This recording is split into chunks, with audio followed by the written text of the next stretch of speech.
By 1931, Al Capone was at the top of his game. He had no real rivals anymore among Chicago's mobsters, and he continued to expand his empire in case Prohibition was repealed. He took over labor unions, chauffeurs, plumbers, city workers, motion picture projectionists, soda pop peddlers, kosher poultry dealers. And he toyed with the idea of going into the dairy business because more people bought milk than booze. Besides, the markup was higher.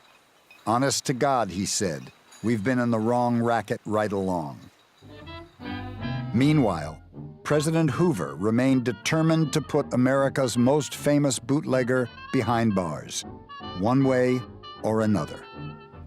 The income tax was a fairly new phenomenon, and a lot of people didn't understand it. And if you're a criminal and all your business, all of your income is illegally gained, it makes sense that you are not going to file a return and admit that you're taking in all this illegal income and tell the government, basically, in case you hadn't noticed, I've been bootlegging for the past year and here's how much I made.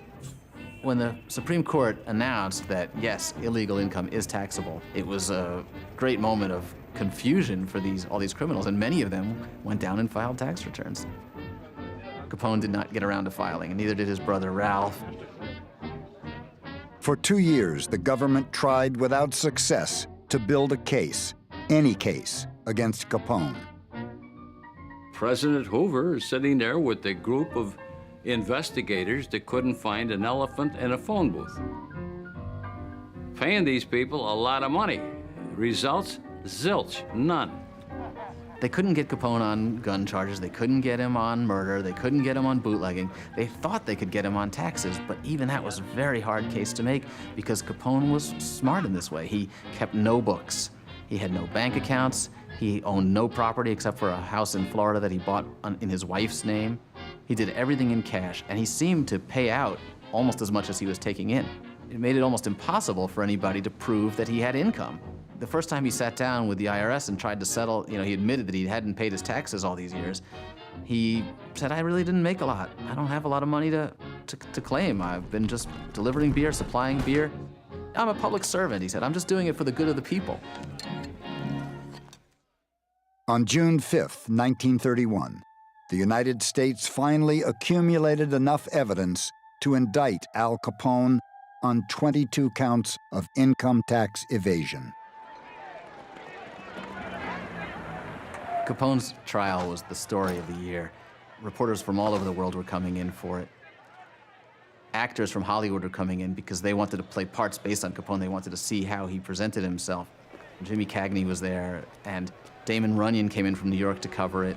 The celebrity journalists were all coming in for this and partying with Capone at night before the trial. Capone had managed to beat every rap before, so I think he thought there was no reason this would be any different. Capone's optimism was understandable.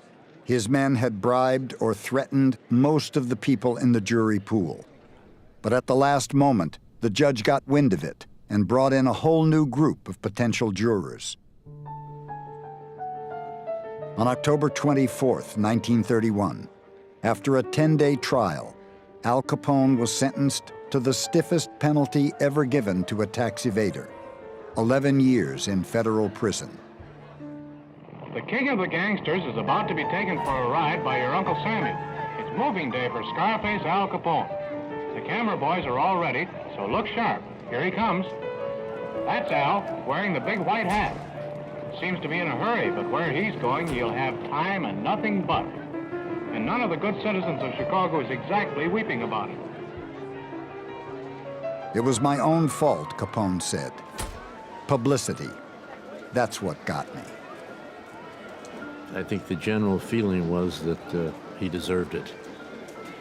There's a sense he was guilty of a lot of other things and that society would be better off if he were behind bars. A lot of people in the profession have felt that he was punished. He was punished for something that he was not his primary crime, but rather they found an excuse to put him away rather than trying to punish him for things he probably had done. Despite Capone's imprisonment, despite all the government's efforts, the flow of liquor into Chicago never even slowed.